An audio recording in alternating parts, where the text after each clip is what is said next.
Thanks Good for morning, joining. and welcome to another exciting episode of SalesTV. Well, I say exciting episode for us, but we always try to make this a safe place for salespeople, a bit of fun, the home of sales, and all of those other things that we say about it. And we're just here for what is it they say? Here for a good time, not a long time. Yeah, we're here for the audience. Yeah, absolutely. So today, when we were discussing this yesterday, we thought a good thing to talk about would be soft close, hard close. It sounds like that's like big fish, little fish type of thing, doesn't it? Soft close, hard close, which is more effective in the long run, and which is better. So before we get into the meat of that, let's introduce ourselves. Alex. Good morning. My name's Alex. Glad to be here. Tim. Hi, I'm Tim Hughes. I'm the CEO and co-founder of DLA Ignite and famous for writing the book, Social Selling Techniques to Influence Buyers and Changemakers. And I'm Adam. I'm Tim's business partner, co-founder of DLA Ignite. And well, there's only three of us, so like host doesn't seem like the right thing to. I'm kind of the first one to speak on this event today. So there we go. That question, soft or hard close, which wins more deals in the long run? Which is the right thing to do? I mean, I think we've all got an opinion on this, haven't we? So who'd like to kick off with their thoughts on this? Well, I'm happy to share a story because there could be a third, So I used to work with a guy that I would say was the enthusiastic close. And so every meeting, every engagement he had with the client would be full of kind of this overzealous, enthusiastic, I'm gonna talk you into submission and we're gonna have loads of fun. And sometimes it worked really well because he carried the buyer along on the journey. But there were other occasions where it didn't work so well, and it really kind of rubbed the customer up the wrong way, should we say? Right. Yeah. Do you think then that qualified them out? Well, and he was never going to sell to them in the first place? No, I don't. I mean,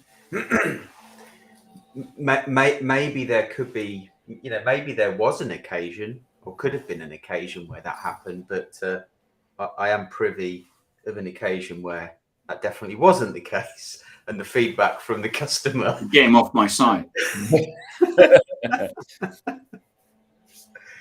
Yeah, it's interesting, isn't it? And I think that one of the issues is if you have got a product or service which is demonstrably better than the competition, then in many ways normal rules don't apply, do they? So if you've got a product which is competitive, then the buyer has choice. If you have a product which is better, then actually the buyer has limited choice. If you can show that what you've got is a better solution, then in many ways the customer doesn't, and it has to be better, not better in your opinion, it has to be better. And maybe then that enthusiastic close is okay.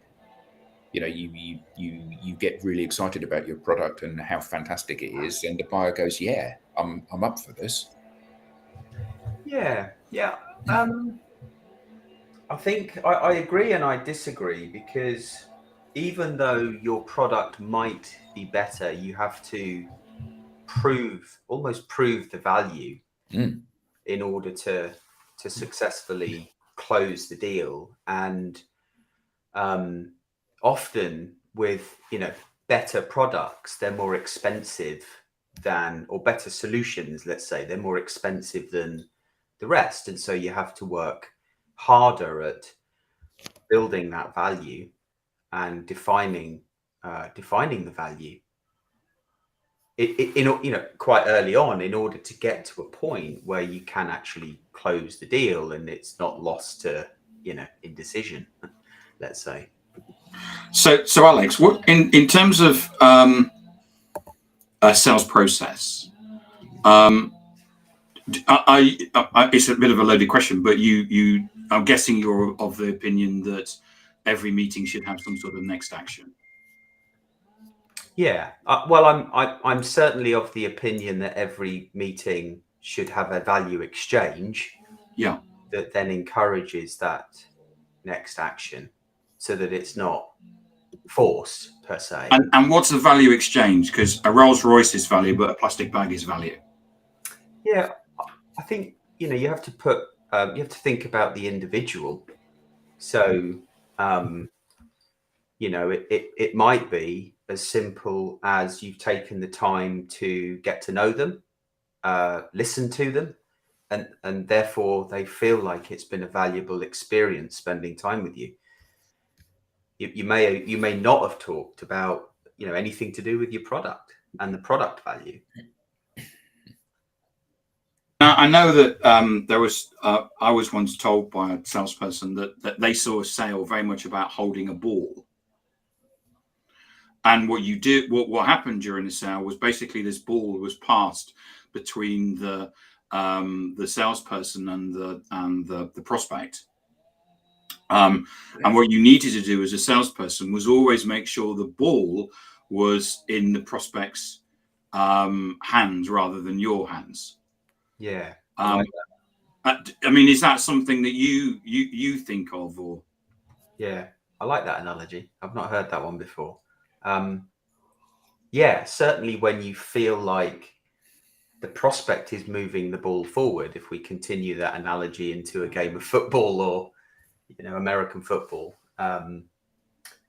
if you feel like the client, the customer, the buyer is moving the ball forward, your job is being done.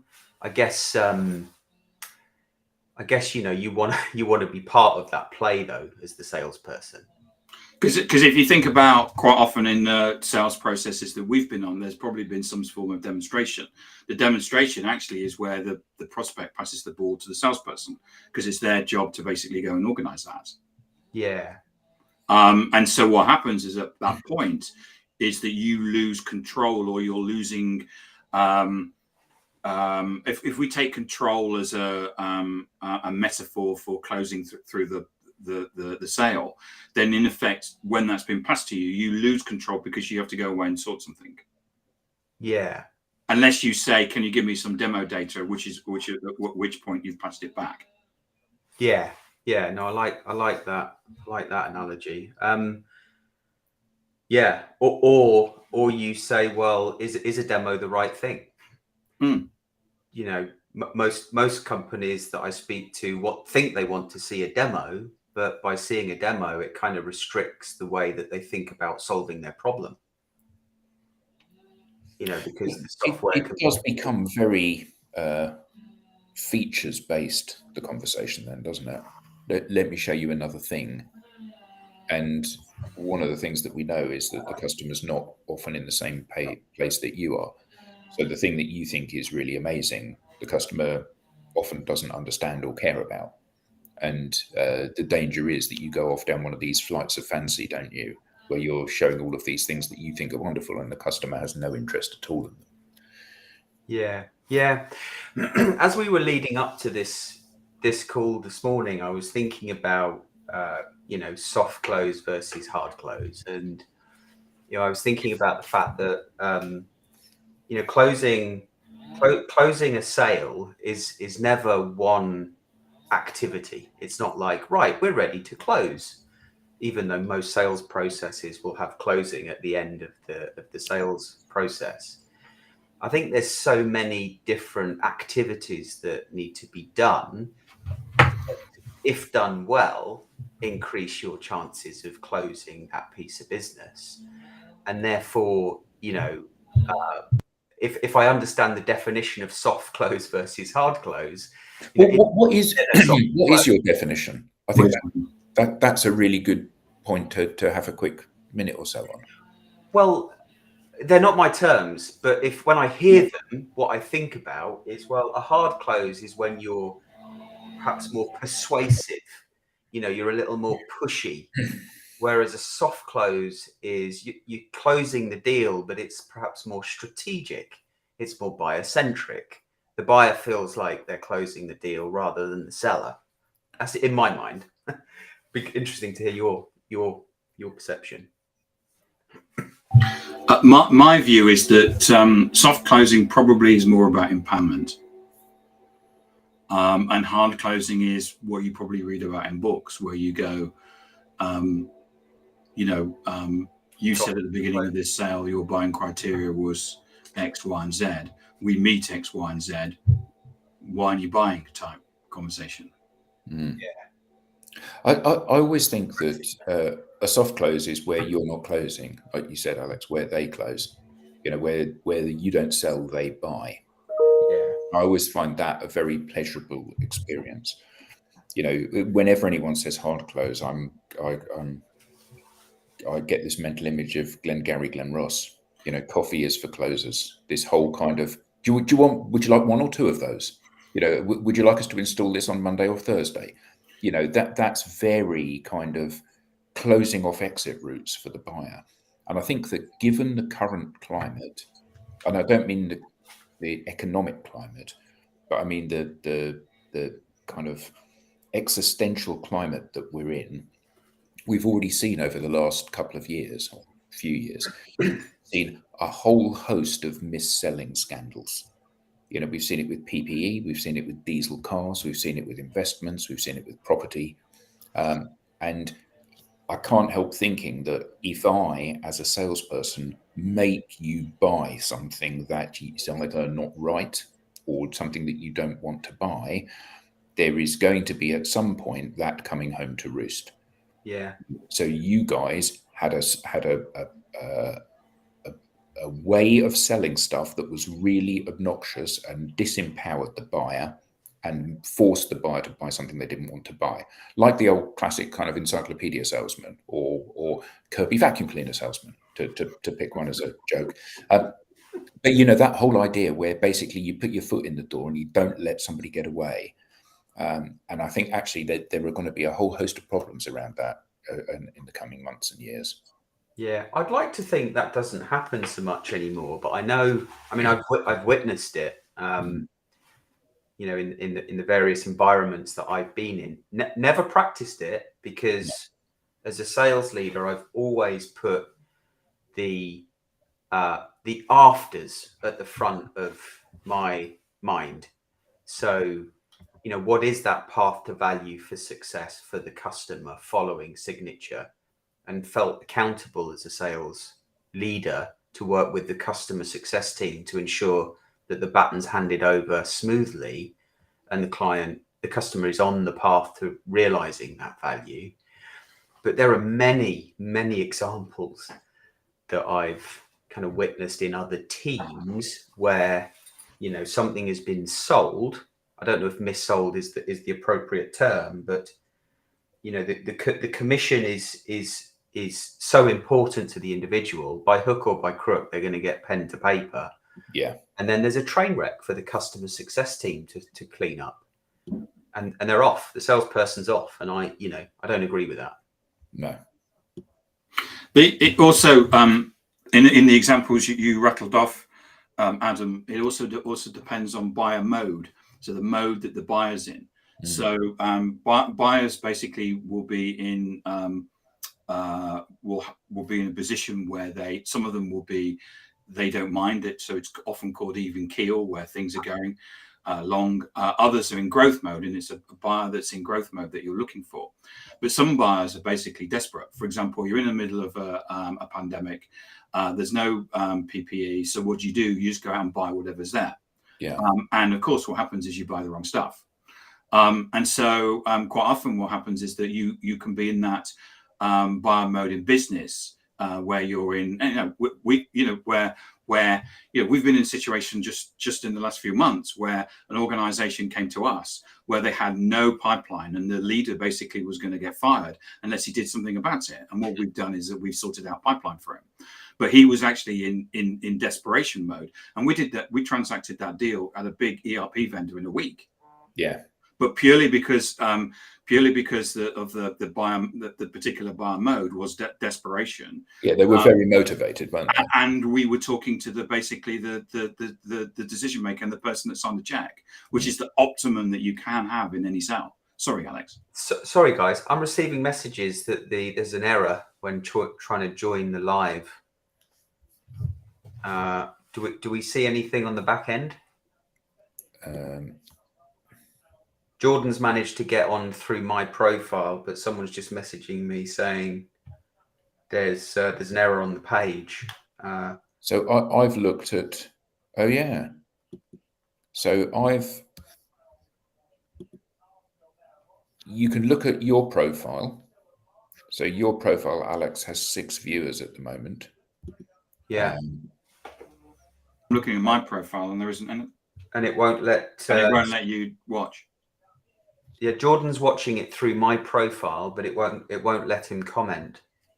Yeah, so I'm watching it on Tim's profile, and you've got viewers, and I've just loaded my profile, and there's viewers on that as well.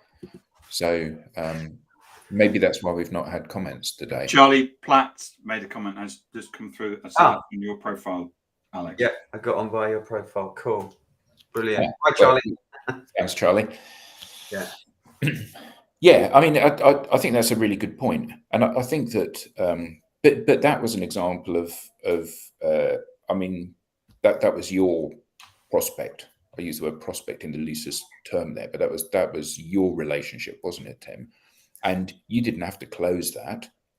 You know, the buyer was hungry to buy it because, as you said, and that was because of the mode that they're in, which was the fact that they were in desperation mode. Because if they didn't get pipeline quick, they got fired.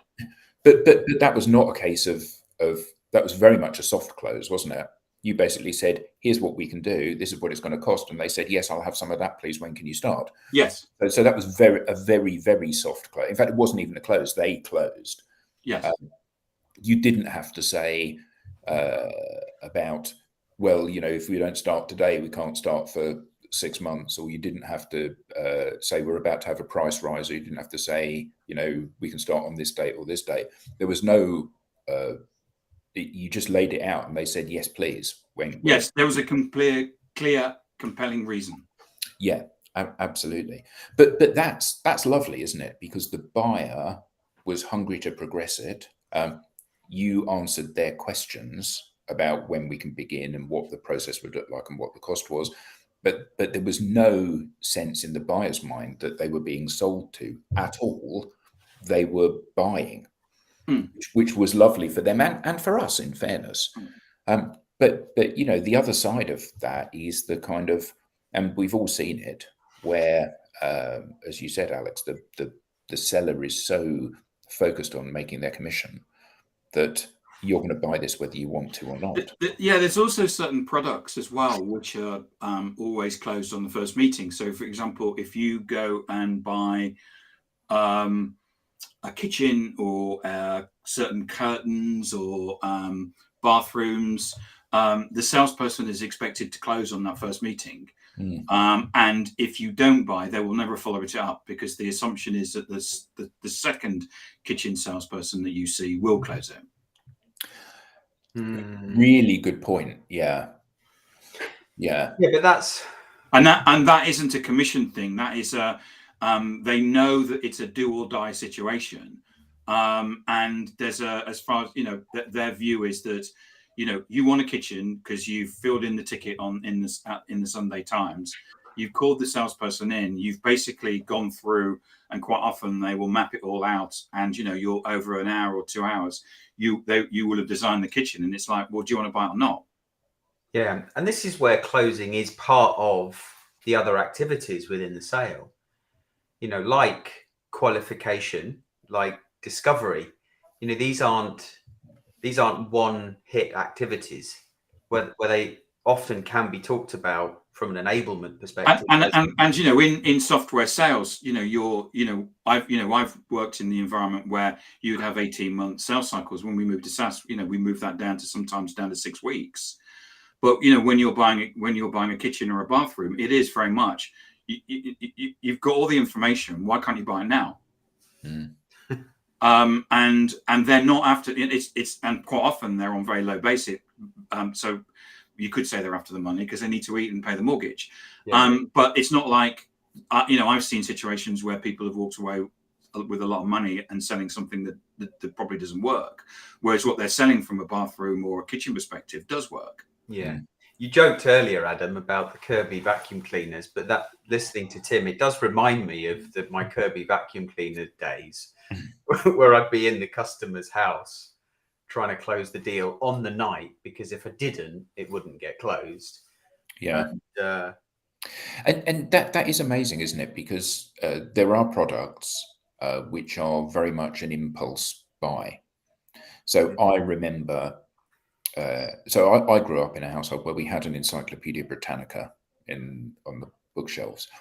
And when I got married, I thought we need to get an Encyclopedia Britannica, not because the stuff isn't available on the internet, because it is, but because there's something really nice about leafing through the book and discovering other stuff when you're looking through the book.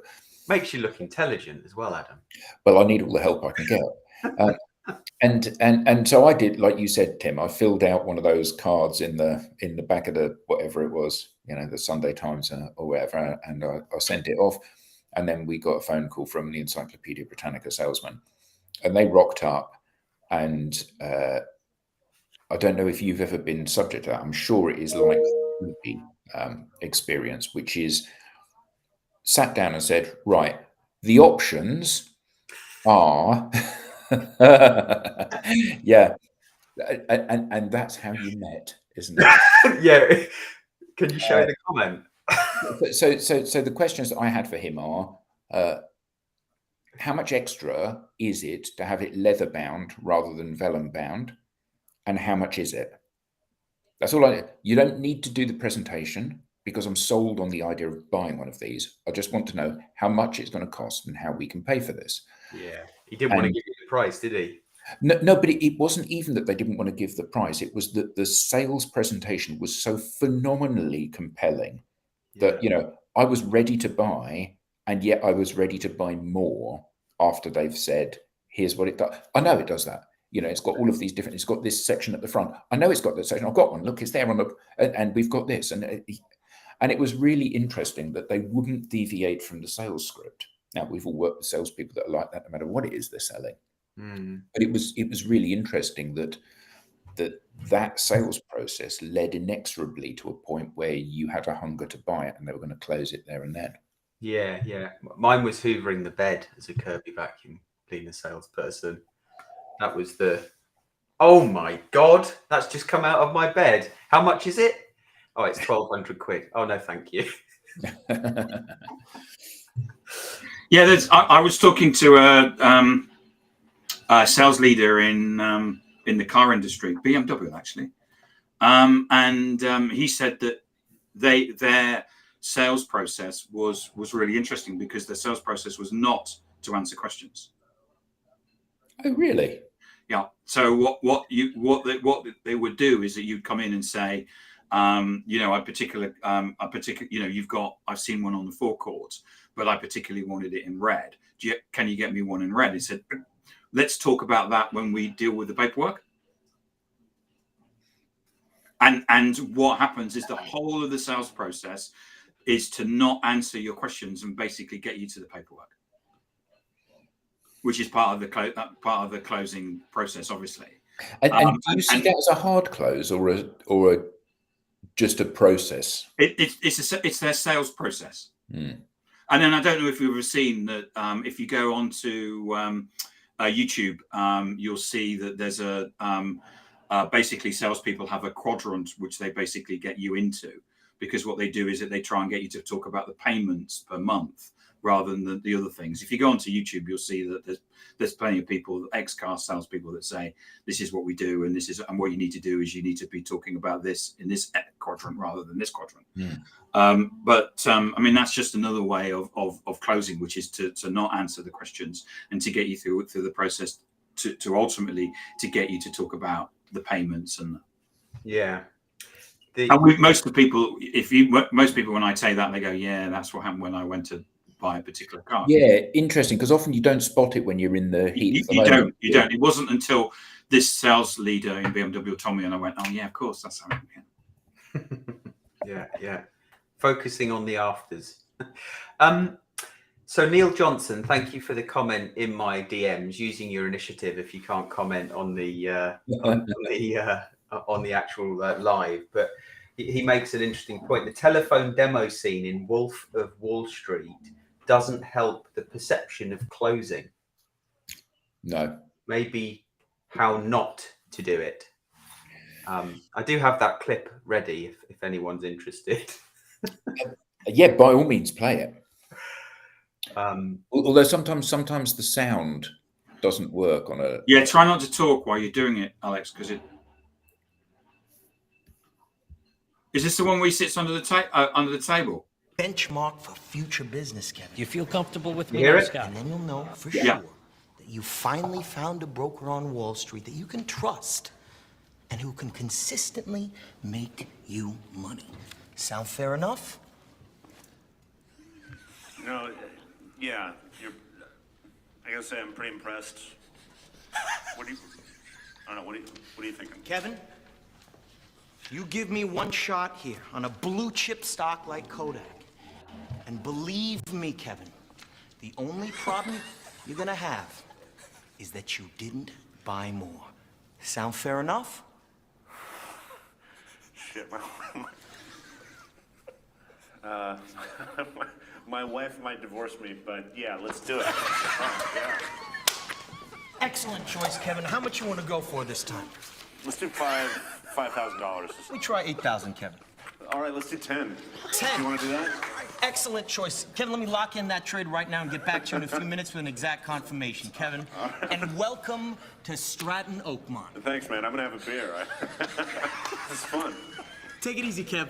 Hey, thanks, Jordan. Thanks a lot. Yeah. Oh dear. Oh dear. Yeah, that said, it was quite entertaining to watch. And every salesman, they watch that and they go, yeah, that's really slick, isn't it? That's really slick. Yeah. But yeah, you could sense that the guy was buying something that he didn't want to buy. And he thought he did as a result of such a fantastic job was done on him. Yeah. Now, was that the hard close or the enthusiastic close, or somewhere in between? That's a good question, actually. That I feel that was the enthusiastic close. Yeah. Yeah. It was a very compelling pitch, wasn't it? It was. But think about the buyer for a moment and what they're experiencing today. When buyers are seeing films like this, no wonder they're scared to accept cold calls from sellers. Yeah. They don't feel like they're being able to use their rational thinking to make a decision that's right for them or their business. They feel like they're being put on the spot. Yeah. But I mean, the question that we were posing at the beginning was, is the soft or hard close better in the long run? Which one is more effective in the long run? And I can't help thinking that even with the brilliance of Leonardo DiCaprio closing that piece of business, the first sale is not representative of the lifetime customer value, is it? If you force the customer to buy something that they don't want to buy, you put them in a position where they feel uncomfortable and unable to articulate the fact that they're not happy with progressing down this line. It will become very difficult to get a second conversation with them. So yeah, they'll buy it this time, but they certainly won't want to talk to you a second time. Yeah. Well, yeah, and so many buyers have had that experience when they feel like they've even made a decision that was right, that after the implementation of the solution, it's ended up not delivering the value that they expected. And is that buyer remorse? Yeah. Is that a mis-selling issue, or is that merely the fact that expectations haven't been met. Only the salesperson knows. Or they've not, or the salesperson hasn't done a very good job at convincing the CSM team to bend and flex as much as they needed to deliver what the salesperson promised. I think sometimes,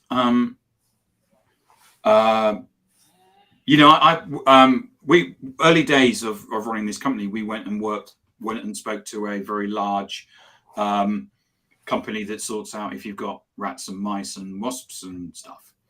And they told the story that they bought a tool from a company, and I can't mention them because we're transmitting over their social network.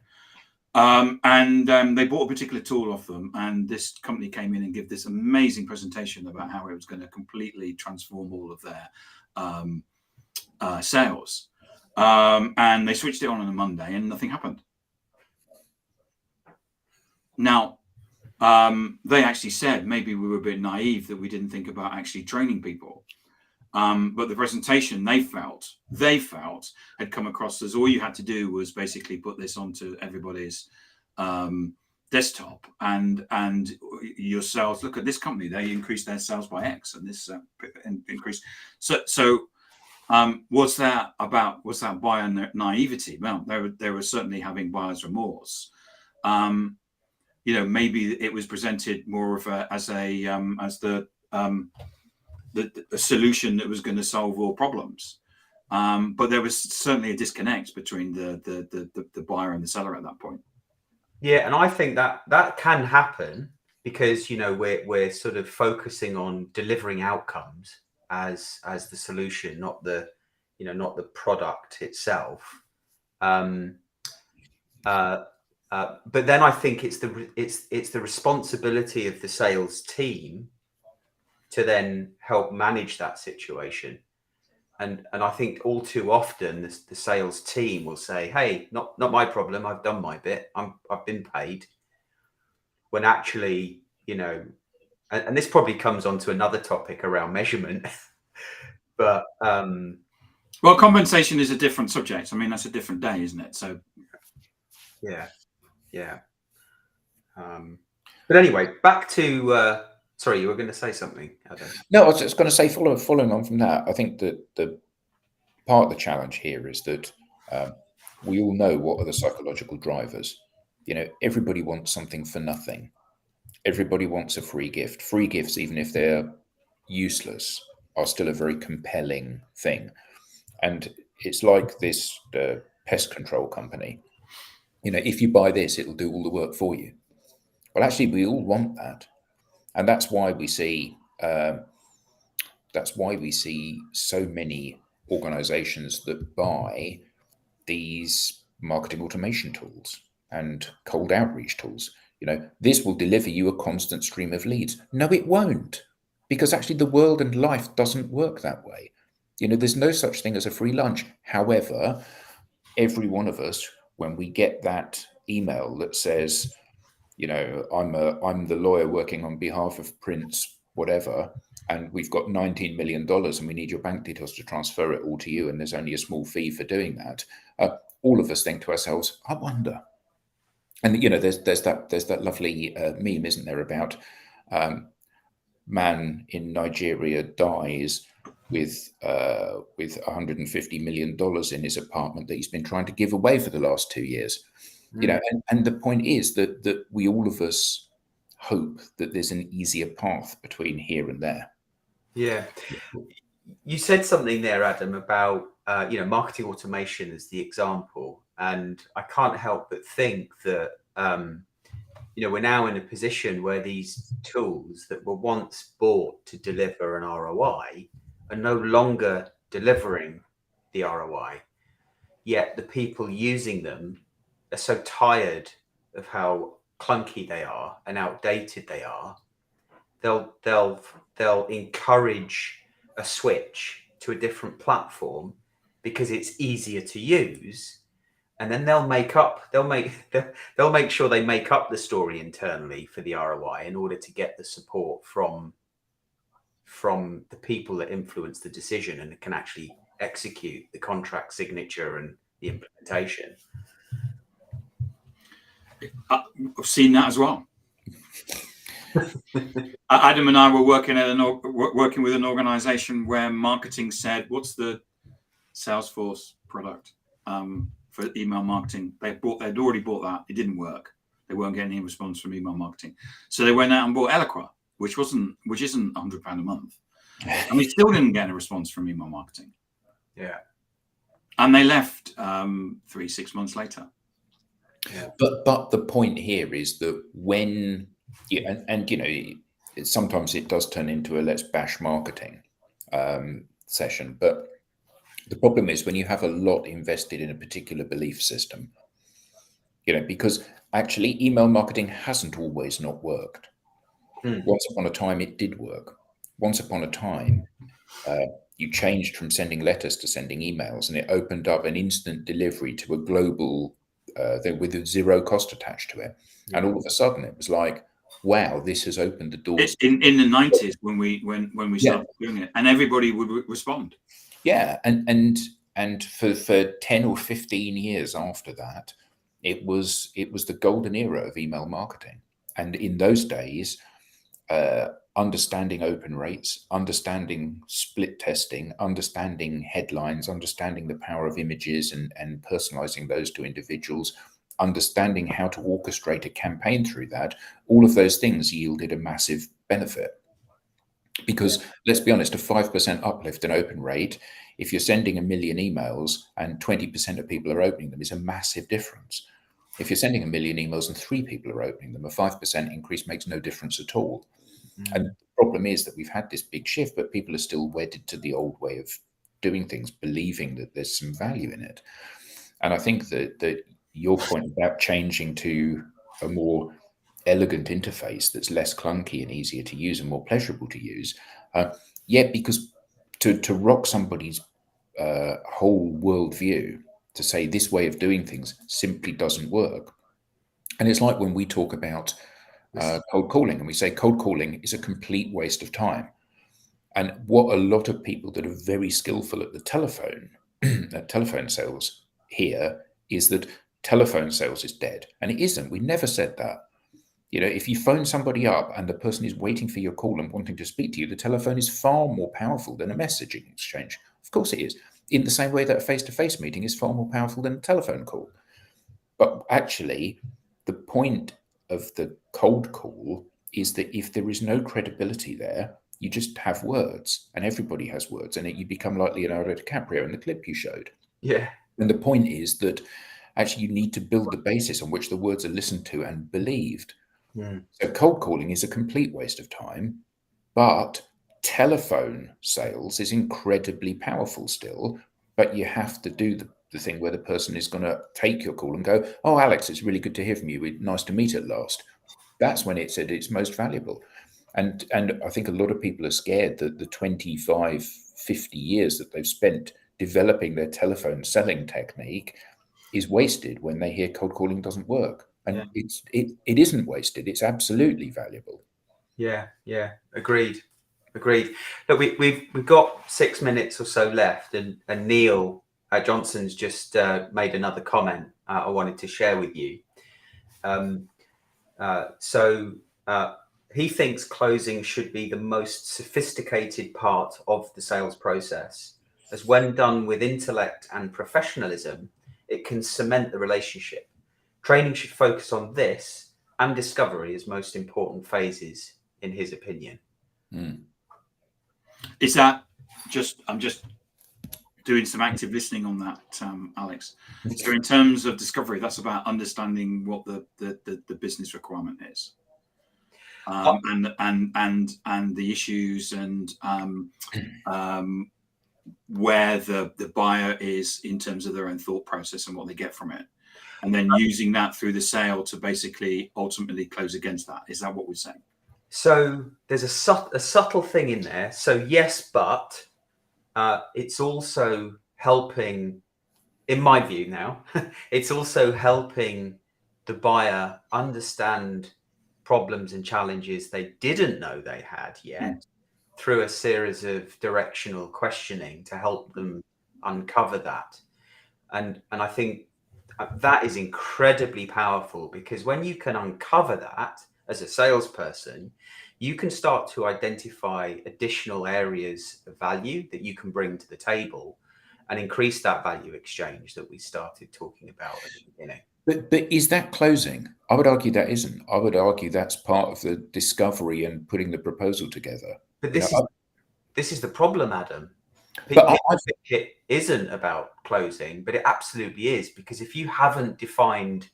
Oh, absolutely. But that's just good practice in that part. So, you know, I was with Tim talking to a client some time ago, and we explained what it was that we could do, and what were the problems that were solved, and what the rollout of that solution would look like.